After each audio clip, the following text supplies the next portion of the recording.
Hi hello ಎಲ್ರಿಗೂ ನಮಸ್ಕಾರ. Welcome to ಪನರ್ವಿ ಫ್ಯಾಮಿಲಿ ವ್ಲಾಗ್. ಇದು ನಮ್ಮ ಮೊದಲನೇ ಯೂಟ್ಯೂಬ್ ವ್ಲಾಗ್ ಆಗಿರುತ್ತೆ. ಸೊ ನಾವಿವಾಗ ಎಲ್ಲಿದ್ದೀವಪ್ಪ ಅಂತ ಅಂದರೆ ನೀವಾಗಲೇ ಈಗ ಗೆಸ್ ಮಾಡಿರ್ತೀರ. ಹೌದು, ನಾವು ರಾಯರ ಮೂಲ ಬೃಂದಾವನ ಮಂತ್ರಾಲಯದಲ್ಲಿದ್ದೇವೆ. ನಾವು ಆಸೆ ಪಟ್ಟಂತೆ ನಮ್ಮ ಮೊದಲ ಯೂಟ್ಯೂಬ್ ವ್ಲಾಗ್ ರಾಯರ ಸನ್ನಿಧಾನದಿಂದಲೇ ಆಗಬೇಕು ಅಂತ ಇತ್ತು. ಸೊ ಹಾಗಾಗಿ ಮಂತ್ರಾಲಯಕ್ಕೆ ಬಂದಿದ್ದೀವಿ. ಈ ಒಂದು ವಿಡಿಯೋ ನಿಮಗೆ ಇಷ್ಟ ಆದಲ್ಲಿ ಪ್ಲೀಸ್ ಲೈಕ್ ಮಾಡಿ, ಶೇರ್ ಮಾಡಿ, ಸಬ್ಸ್ಕ್ರೈಬ್ ಮಾಡಿ.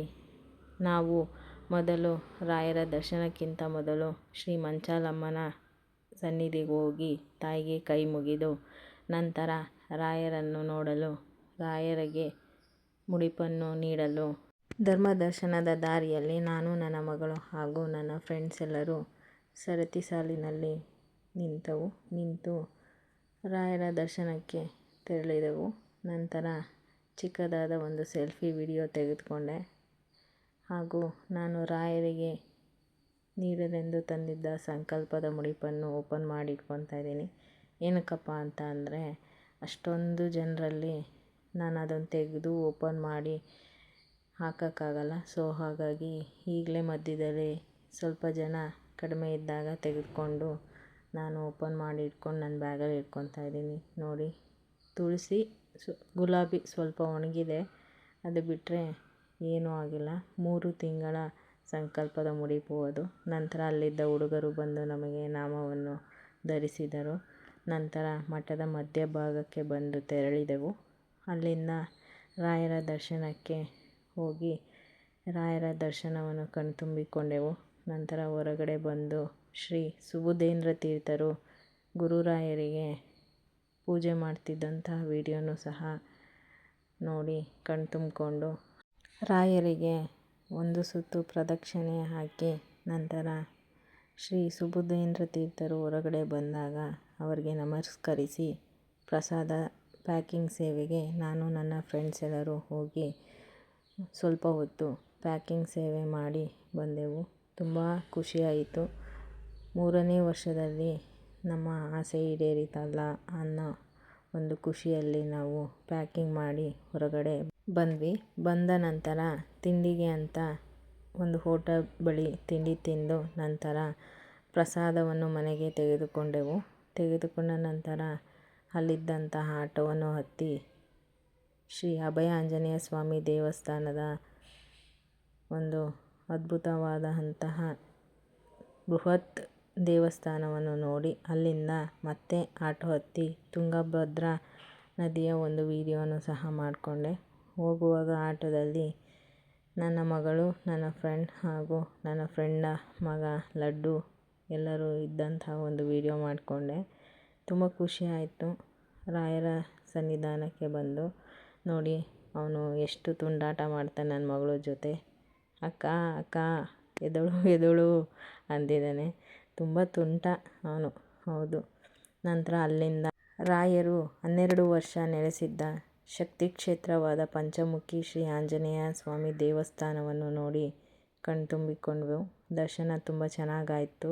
ಅಲ್ಲಿಂದ ರಾಘವೇಂದ್ರ ಸ್ವಾಮಿಗಳು ಜಪ ಮಾಡುತ್ತಿದ್ದ ತುಂಗಭದ್ರಾ ತೀರದಲ್ಲಿರುವ ಬಿಚ್ಚಾಲೆಯ ಏಕಶಿಲಾ ಬೃಂದಾವನ, ಇಲ್ಲಿ ರಾಯರ ಜಪದ ಕಟ್ಟೆ, ರಾಯರ ಆಹಾರ ತಯಾರಿಕೆಗೆ ಬಳಸುತ್ತಿದ್ದ ರುಬ್ಬುಗುಂಡು ಇವೆಲ್ಲವನ್ನು ನೋಡಿ ರಾಯರಿಗೆ ನಮಸ್ಕರಿಸಿ ರಾಯರ ಏಕಶಿಲಾ ಬೃಂದಾವನದ ಸುತ್ತಲೂ ಪ್ರದಕ್ಷಿಣೆ ಹಾಕಿ ಅಲ್ಲಿಂದ ನಾವು ಬಾಳೆಹಣ್ಣು ಮತ್ತು ಬೆಲ್ಲ ಉಪಯೋಗಿಸಿ ನಿರ್ಮಾಣ ಮಾಡಿರುವ ಶ್ರೀ ಬಿಚ್ಚಾಲಮ್ಮನ ದೇವಸ್ಥಾನಕ್ಕೆ ಹೊರಟೆವು.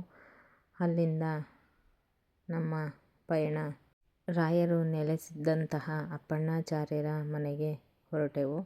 ಇಲ್ಲಿ ರಾಯರು ಪೂಜಿಸುತ್ತಿದ್ದ ದೇವರು ಹಾಗೂ ರಾಯರು ಮಲಗುತ್ತಿದ್ದ ಜಗುಲಿ ಕಟ್ಟೆಯನ್ನು ನೋಡಿ ತುಂಬ ಖುಷಿಯಾಯಿತು. ನಂತರ ಅಲ್ಲಿಂದ ಮಠಕ್ಕೆ ಹಿಂತಿರುಗಿ ರಾಯರ ಪ್ರಸಾದ ಊಟವನ್ನು ಸೇವಿಸಲು ನಾವು ಸಹ ನಿಂತೆವು. ಪ್ರಸಾದ ನಮಗೂ ಸಹ ಸಿಕ್ಕಿತು. ಪ್ರಸಾದವನ್ನು ತಿಂದು ಅಲ್ಲಿಂದ ನಾವು ಮತ್ತೆ ಪುನಃ ರೂಮ್ಗೆ ಹೋಗಿ ರೆಸ್ಟ್ ಮಾಡಿಕೊಂಡ್ವಿ. ರೆಸ್ಟ್ ಮಾಡಾದಮೇಲೆ ಮತ್ತೆ ಸಂಜೆ ಅಲ್ಲಿ ಫೇಮಸ್ ಆಗಿರುವಂತಹ ಮಿರ್ಚಿ ಮಂಡಕ್ಕಿ ಹಾಗೂ ಬದನೆಕಾಯಿ ಬಜ್ಜಿಯನ್ನು ತಿಂದು ಮತ್ತೆ ರಾಯರ ದರ್ಶನಕ್ಕೆ ಪುನಃ ಹೊರಟೆವು. ಹೋಗುವ ದಾರಿಯಲ್ಲಿ ರಾಯರ ದರ್ಶನ ಆಲ್ಬಮ್ ಸಾಂಗ್ ಏನು ರಿಲೀಸ್ ಇತ್ತೋ ಅಲ್ಲಿ ಸ್ವಲ್ಪ ವಿಡಿಯೋ ಮಾಡಿಕೊಂಡೆ. ನಮಗೂ ಖುಷಿ ಆಯಿತು, ರಾಯರ ದರ್ಶನ ಆಲ್ಬಮ್ ಸಾಂಗ್ ಇವೆಂಟ್ನಲ್ಲಿ ನಾವು ಪಾಲ್ಗೊಳ್ತಾ ಇದ್ದೀವಲ್ಲ ಅಂತ ಖುಷಿ ಆಯಿತು. ರಾಯರ ದರ್ಶನಕ್ಕೆ ಮತ್ತೊಮ್ಮೆ ನಾವು ಸಂಜೆಯ ವೇಳೆಗೆ ಬಂದಿದ್ದು ಖುಷಿ ಆಯಿತು. ನೋಡಿ, ನನ್ನ ಮಗಳು ಅಲ್ಲಿದ್ದಂತಹ ಗೋಮಾತೆಯನ್ನು ಮುದಿಸ್ತಾ ಇದ್ದಾಳೆ, ಅದರ ಬೆನ್ನು ಸವರಿ. ನಂತರ ಮುಂದೆ ನಡೆದ್ವಿ. ರಾಯರ ದರ್ಶನ ಆಲ್ಬಮ್ ಸಾಂಗ್ ಏನಿತ್ತೋ ಅದರ ತುಣುಕನ್ನು ಸ್ವಲ್ಪ ತೆಗೆದುಕೊಂಡೆ. ತುಂಬ ಖುಷಿ ಆಯಿತು. ನಾವು ಸಹ ನಿಂತು ರಾಯರ ದರ್ಶನ ಆಲ್ಬಮ್ ಸಾಂಗ್ ಇವೆಂಟ್ನ ವೀಕ್ಷಣೆ ಮಾಡಿದ್ವಿ. ಅಲ್ಲಿಂದ ನಾವೇನು ಮಾಡಿದ್ವಿ, ಸ್ವಲ್ಪ ಮುಂದೆ ಬಂದು ರಾಯರ ದರ್ಶನ ಆಲ್ಬಮ್ ಸಾಂಗ್ನ ವೀಡಿಯೋನು ಸಹ ಮಾಡಿಕೊಂಡೆ. ಖುಷಿ ಆಯಿತು. ಯಾಕಪ್ಪ ಅಂತಂದರೆ ಎಲ್ರಿಗೂ ಈ ಭಾಗ್ಯ ಸಿಗಲ್ಲ. ಸೊ ನಮಗೆ ಈ ಭಾಗ್ಯ ಸಿಕ್ಕಿದೆ ಅಂತ ನಾವು ಖುಷಿ ಪಡಬೇಕು. ತುಂಬ ಅಂದರೆ ತುಂಬಾ ಖುಷಿ ಆಗ್ತಿದೆ. ನಾವು ಮೂಲ ಬೃಂದಾವನ ಮಂತ್ರಾಲಯದಲ್ಲಿರೋದು ಹಾಗೂ ಈ ಒಂದು ಪ್ರೋಗ್ರಾಮ್ನ ನಾವು ಸಹ ನೋಡ್ತಾ ಇದ್ದೀವಲ್ಲ, ನಮಗೂ ಅದೃಷ್ಟ ಸಿಕ್ತಲ್ಲ ಅಂತ ನಮಗೂ ತುಂಬಾ ಖುಷಿ ಆಯಿತು. ಸ್ವಲ್ಪ ಹೊತ್ತು ಅಲ್ಲೇ ಕೂತ್ಕೊಂಡು ವಿಡಿಯೋನು ಸಹ ನೋಡಿ, ಒಂದು ಸಂಗೀತ ವಾದ್ಯಗಳ ಒಂದು ಏನು ಕಾರ್ಯಕ್ರಮ ಇತ್ತೋ ಅದನ್ನು ಸಹ ನೋಡಿದ್ವಿ. ನೋಡಿ ತುಂಬ ಖುಷಿ ಆಯಿತು. ಅಲ್ಲಿಂದ ನಾವು ಮತ್ತೆ ಪುನಃ ಎಲ್ಲ ಫ್ರೆಂಡ್ಸ್ ಎಲ್ಲರೂ ಮತ್ತೆ ರಾಯರ ದರ್ಶನಕ್ಕೆ ಹೋಗಬೇಕು ಅಂತ ಅಂದ್ಕೊಂಡು ರಾಯರ ದರ್ಶನ ಮಾಡಲು ಮತ್ತೆ ಎಲ್ಲರೂ ಸರತಿ ಸಾಲಿನಲ್ಲಿ ನಿಲ್ಲಲು ಹೊರಟೆವು. ಅದರ ಬದಲು ಮುಂಭಾಗದಲ್ಲಿಯೇ ಎಲ್ಲರಿಗೂ ಎಂಟ್ರಿ ಮಾಡುತ್ತಿದ್ದಾಗ ನಾವು ಸಹ ಹೋಗಿ ಮತ್ತೊಮ್ಮೆ ರಾಯರನ್ನು ಕಣ್ತುಂಬಿಕೊಂಡು ತುಂಬ ಖುಷಿಯಾಯಿತು. ಆನಂದ ಬಾಷ್ಪವೂ ಸಹ ಬಂದಿತು. ನೋಡ್ರಿ, ನನ್ನ ಮಗಳು ಮುದ್ದಾದ ಗೋಮಾತೆಯ ಜೊತೆಗೆ ನಿಂತು ಅದರ ಬೆನ್ನನ್ನು ಸವರುತ್ತಿದ್ದಾಳೆ. ನಾನು ಸಹ ಅದರ ಬೆನ್ನನ್ನು ಸವರಿ ಗೋಮಾತೆಗೆ ಕೈ ಮುಗಿದು ರಾಯರಿಗೆ ನಮಸ್ಕರಿಸಿ ಅಲ್ಲಿಂದ ನಾವು ಬೆಂಗಳೂರಿಗೆ ಹೊರಟೆವು. ಈ ಒಂದು ವಿಡಿಯೋ ನಿಮಗೆ ಇಷ್ಟ ಆದಲ್ಲಿ ಪ್ಲೀಸ್ ಸಪೋರ್ಟ್ ಮಾಡಿ, ಸಬ್ಸ್ಕ್ರೈಬ್ ಮಾಡಿ. Thank you.